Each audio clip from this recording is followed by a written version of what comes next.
Ma'am, I'm Shanatel Tantua, a student nurse of Pamantasa ng Lungsod ng Pasig, and I will be assisting you with ambulation using cane. So, may I know your name? Jennifer, Age, 20 years old. and birthday. March 14. Is your ID band? Okay, so you're Jennifer Padilla, 19 years old, and you're born on March 14, 2004.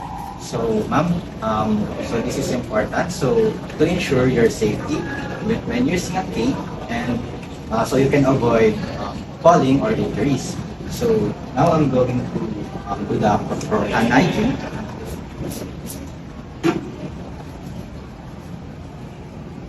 So, ma'am, may I know which is your injured leg? Leg 4.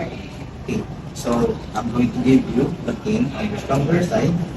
So ma'am, may I ask you to stand up, and your weight is supported by the cane and your stronger leg.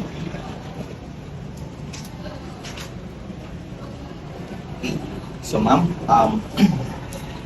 I'm going to ask you to advance your cane forward 4 to 12 inches while your weight is supported by the cane and your stronger side of the leg. So you have to move your bigger leg until it is parallel with the cane.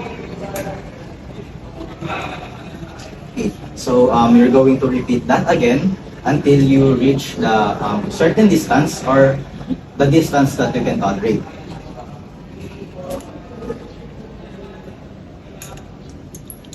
Okay, thank you, ma'am. That will be enough na. So we're going to continue with ambulation with the planned distance and time. So now in the meantime, I'm going to return you to your bed or chair based on your condition and tolerance. Ma'am, can you turn around now? Let's go back to your chair.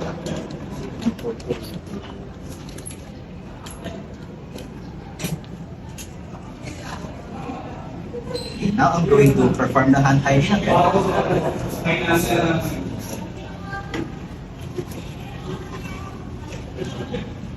And then I'm going to record all the relevant information such as the distance and duration of the ambulation, the required amount of support, and the vital signs of the patient.